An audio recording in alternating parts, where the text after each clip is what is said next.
आज ही डाउनलोड करें Skymet mobile app, पूछे मौसम का हाल अपनी पसंदीदा भाषा में और रहे बाकियों से एक कदम आगे। नमस्ते, मेरा नाम महेश फलावत है। आप सभी का स्वागत है स्काईमेट वेदर के वेदर बुलेटिन में। आज 8 जनवरी है और अब फिर से मौसम बदलने वाला है पूरे देश का। पूरे देश का कहें तो मतलब कि कहीं पर बारिश होगी, कहीं पर बर्फबारी होगी, कहीं तापमान गिरेंगे और कहीं पर तापमान बढ़ेंगे। तो ये जो मैंने मैप बनाया है ये वेस्टर्न डिस्टर्बेंस का है कि 10 तारीख का, आज वैसे 8 तारीख है, 2 दिन बाद का है, क्योंकि वेदर सिस्टम तभी बनेंगे। उससे पहले अगर हम इससे पहले का भी मैप अगर बनाने की कोशिश करते हैं तो इस समय क्या हो रहा है कि जो हवाएं हैं वो तो उत्तरी दिशा से चल रही है, उत्तर या उत्तर पश्चिम दिशा से आप कह सकते हो, और वेस्टर्न डिस्टर्बेंस जो था वो लगभग यहाँ पर पहुंच चुका है। यानी कि यहाँ से होता हुआ ये पूर्वोत्तर राज्यों पर एज अ साइक्लोनिक सर्कुलेशन, मैंने लिखा है WD वेस्टर्न डिस्टर्बेंस, लेकिन ये एज अ ट्रफ दिखाई दे रहा है इस इलाके में। तो यहाँ पर अभी जो बारिश की गतिविधियां हुई है, आपने देखा होगा कि सुपौल में, बिहार में बारिश हुई थी, और उसी तरह सिक्किम में, असम, मेघालय, अरुणाचल प्रदेश और नागालैंड, इन इलाकों में काफी अच्छी बारिश हुई थी। तो ये इस वेस्टर्न डिस्टर्बेंस का प्रभाव है। आपको मालूम है, मैंने पहले ही बताया था कि जो वेस्टर्न डिस्टर्बेंस है, अगर जैसे यहाँ से आते हैं, मेडिटेरेनियन सी से उठते हैं और उसके बाद वो पश्चिमी जेट सब ट्रॉपिकल जेट स्ट्रीम के साथ साथ यानी पश्चिम से पूरब की तरफ चलते हैं, क्योंकि पश्चिम से आते हैं, इसीलिए इसको वेस्टर्न डिस्टर्बेंस, पश्चिमी विक्षोभ या पश्चिमी गड़बड़ी कहा जाता है। और ये आपको मालूम है कि मेडिटेरेनियन सी से जब उठते हैं तो बीच में जो मिडिल ईस्ट है वहां पर कोई बड़ा पहाड़ नहीं है, यानी कोई बड़ी पर्वत श्रृंखला नहीं है। तो वहां से जैसे कि आप कहेंगे कि ये जब आगे आते हैं, इराक, ईरान, अफगानिस्तान और पाकिस्तान यहाँ तक पहुंचते हैं, तो पाकिस्तान और भारत के जो ऊंचे पहाड़ हैं, हिमालय पर्वत श्रृंखला है, यहाँ पर आकर के इनको रुकावट मिलती है और यहाँ पर ये सर्दियों के मौसम में बर्फबारी देते हैं। इसके प्रभाव से इंड्यूस्ड साइक्लोनिक सर्कुलेशन बन जाता है, जो मैंने पिछले मैप में दिखाया था आपको। तो उसके हिसाब से यहाँ पर उत्तर भारत में बारिश होती है। और जब ये वेस्टर्न डिस्टर्बेंस आगे निकलता है तो आपको पता है कि यहाँ पर ये जो है, ये आप देखिए, ये पूरा जो है ये हिमालय है, ये हिमालय पर्वत श्रृंखला है, हिमालय है। तो हिमालय के एक तो ऊपर की तरफ से जाता है, एक उसका पश्चिमी विक्षोभ, और एक नीचे की तरफ से जाता है। यानी पहाड़ों को अगर ज्यादा स्ट्रांग है तो एक ऊपर की तरफ चला जाता है, एक नीचे की तरफ। ये जो आ रहा है ये वेस्टर्न डिस्टर्बेंस, ये फिर जब नीचे की तरफ आता है तो सिक्किम से लेकर के पूर्वोत्तर राज्यों में इसका इम्पैक्ट पड़ता है, अगर ये ज्यादा बड़ा वेस्टर्न डिस्टर्बेंस है तो ये इसी तरह से था। तो इसका इम्पैक्ट यहाँ पर आपने देखा कि इस जगह पड़ रहा है। तो अब ये जो हवाएं हैं वो कैसे चल रही हैं, जैसे ही वेस्टर्न डिस्टर्बेंस आगे चला जाता है, आपको मालूम है कि हवाएं जो है वो इस तरह से आ रही है, ये यहाँ पर आ रही है और इस तरह से घूम रही है। तो ये उत्तरी हवाएं जो, या उत्तर उत्तर पश्चिमी हवाएं हैं, उसके कारण पंजाब, हरियाणा, राजस्थान, दिल्ली, यानी कि आधे से ज्यादा भारत का जो तापमान है काफी ज्यादा गिरा है। अगर चुरू की बात करें तो चुरू में 10 डिग्री से 4 डिग्री, 10.6 से 4.4 डिग्री या 4.2 डिग्री के आसपास टेम्परेचर आ गया 2 दिनों में। तो आप कह सकते हैं 7 डिग्री की गिरावट हुई है। तो चुरू है, पलौदी और उसके आसपास के कई इलाके ऐसे भी हैं जहां पर जो मिनिमम टेम्परेचर 0 डिग्री के आसपास पहुंच गया है। वो लेकिन लोकल पैरामीटर्स हैं, इसीलिए उसका ऑथेंटिकेशन ज्यादा नहीं है।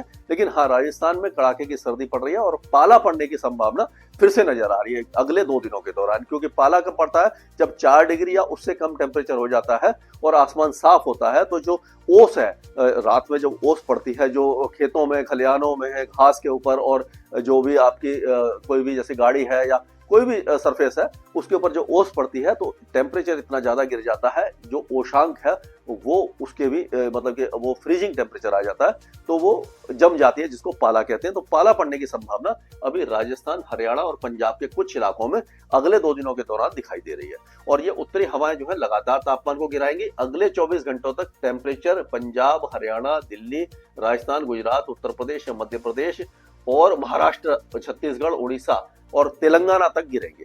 उसके बाद जो सेंट्रल इंडिया है यहाँ पर तो रुक जाएंगे, लेकिन ये राजस्थान में, गुजरात, हरियाणा, पंजाब, दिल्ली और पश्चिमी उत्तर प्रदेश में टेम्परेचर फिर से बढ़ना शुरू हो जाएंगे 10 तारीख से, क्योंकि एक नया western disturbance as a cyclonic circulation Rajasthan के ऊपर आएगा।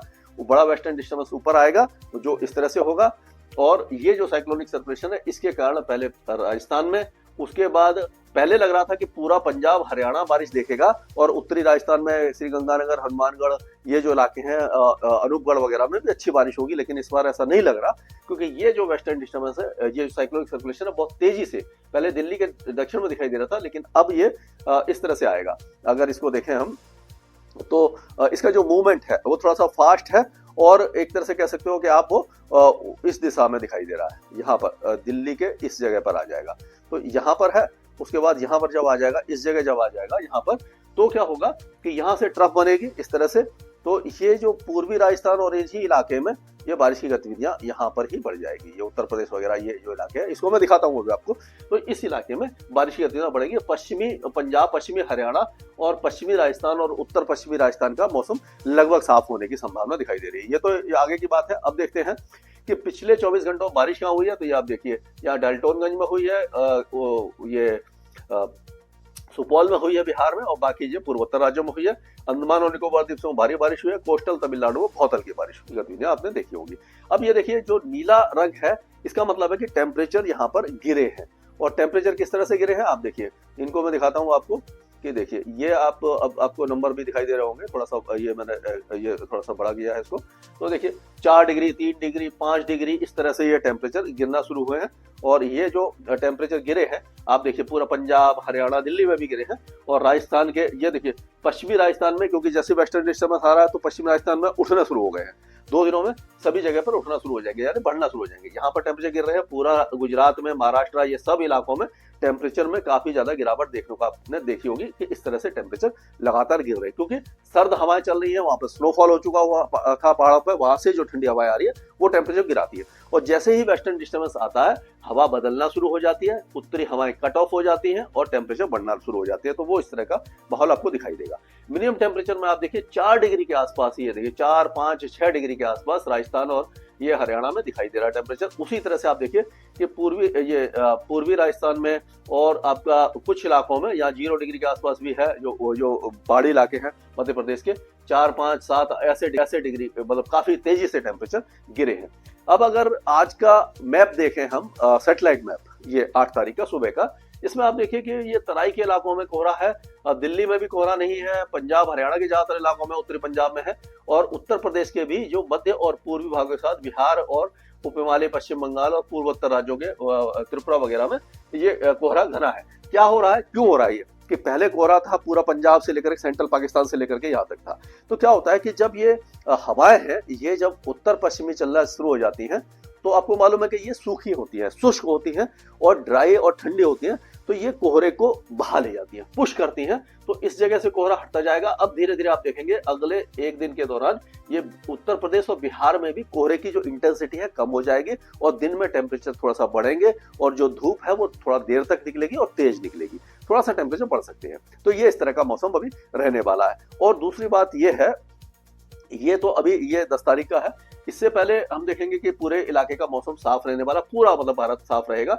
केवल पूर्वोत्तर राज्यों में हल्की बारिश रहेगी और दक्षिण भारत में हल्की बारिश रहेगी, लेकिन ये 9 तारीख तक। लेकिन 10 तारीख की शाम से ये जो साइक्लोनिक सर्कुलेशन आप देख रहे हैं उसके कारण क्या होगा कि टेम्परेचर तो बढ़ना शुरू हो जाएंगे, लेकिन बीकानेर, जैसलमेर के जो पूर्वी इलाके हैं, जोधपुर के कुछ इलाके और आपका जयपुर, अजमेर और उसके आसपास के इलाके, नागौर वगैरह, इस इलाके में बारिश की संभावना नजर आ रही है। सीकर, झुंझुनू वगैरह में भी, अलवर में भी बारिश हो सकती है। ये 10 तारीख का है। और 11 तारीख होते होते आप देखेंगे कि ये जो वेदर एक्टिविटी है वो दिल्ली एनसीआर के साथ साथ दक्षिणी हरियाणा में और चूरू से लेकर के बीकानेर के कुछ इलाके, दौसा, करौली, अलवर, भरतपुर, झुंझुनू, सीकर और ये सवाई माधोपुर से लेकर के जयपुर, अजमेर तक रहेगी। और फिर ये ग्वालियर संभाग हो गया और आपका गुना वगैरह, ये सारे इलाके कवर हो जाएंगे। टीकमगढ़ से लेकर के सिद्धि, सतना और रीवा, और ये आपका जो उत्तर प्रदेश है, ये फैजाबाद और अयोध्या और आपका जो इलाहाबाद तक बारिश की गतिविधियां, प्रयागराज तक बारिश की गतिविधियां यहाँ पर आपको दिखाई देगी। और इस तरह का वेदर ये रहने वाला है 10 और 11 तारीख, यानी कि मौसम बदलेगा। कई इलाकों में बारिश होगी, कुछ इलाकों में ओलावृष्टि हो सकी है, लेकिन पहले जितना स्ट्रॉन्ग वेदर सिस्टम लग रहा था उतना नहीं है, क्योंकि जो पहले साइक्लोनिक सर्कुलेशन यहाँ पर बनेगा, उसके बाद ये साइक्लोनिक सर्कुलेशन यहाँ पर आ जाएगा और ये ट्रफ इस तरह से आ जाएगी। तो ये वेदर एक्टिविटी इसी तरह से रहेगी। लेकिन पूर्वी भारत और उत्तर पूर्वी भारत सूख जाएगा और ये जो टेम्परेचर है ये यहाँ पर जो बढ़ रहे थे पंजाब, हरियाणा, दिल्ली और जो पहाड़ों पर ये फिर से थोड़ा से यानी कि मतलब जो गिर रहे थे, माफ कीजिए, गिर रहे थे, फिर बढ़ जाएंगे। इस बार हिमाचल और उत्तराखंड में बर्फबारी ज्यादा होगी और जो गिलगित बाल्टिस्तान, मुजफ्फराबाद, लद्दाख, ये जो इलाके हैं यहाँ पर बहुत ही हल्की बर्फबारी दिखाई देगी। तो ये इस तरह का इसमें चेंजेज आप देखेंगे। और ये जो वेदर सिस्टम है, जो साइक्लोनिक सर्कुलेशन एक यहाँ बना हुआ है, आप कह सकते हो कि ये इक्वेटोरियल इंडियन ओशन और जो south east Bay of Bengal पर वो आगे आ जाएगा 12 तारीख तक, और उसी तरह से 11-12 तारीख तक।